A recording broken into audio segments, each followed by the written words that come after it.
কালকে ছিলই না, আজকে ফেরেশালারা আনছে মোটামুটি পর্যাপ্ত পরিমাণ। 840 করে নিতেছে তারা, বডি রেট 852।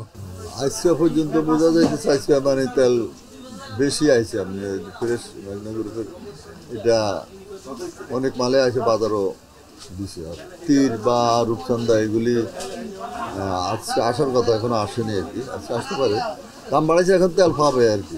এর আগে কমছে 135 গাড়ির ছিল, 125 টাকা প্যাকেট যাচ্ছিল। অন্যান্য পণ্যের ভিতরে মানে সব কিছুর দাম ঠিক আছে, তো একটা আইটেমের দাম বাড়ছে, সেটা হইলে এলাচির দাম অনেক বাড়ছে। হিসাবে মতো কেজিতে 1000 টাকা বাড়ছে। আজকে দিতেছে সব 5 লিটার, 1 লিটার 2 লিটার নাই। আছে তীরের আইছে নতুন রেটে 344 করে নিছে এরা 2 লিটার, 344। Body rate 350। কারণ আমরা যেটা ক্রেতাদেরকে দিতাম 10 টাকা, 5 টাকা, 10 টাকা ছাড় দিতাম, সেটা আর এখন পারি না।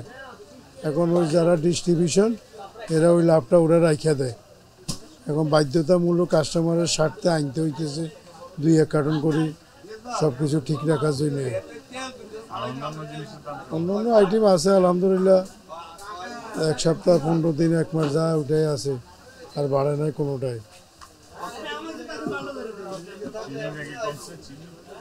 চিনি প্যাকেটটা কমছে, 135 আসছিল, এখন 125 টাকা বডি রেট। 122 টাকা আমাদেরকে দেয়, বডি রেট 125।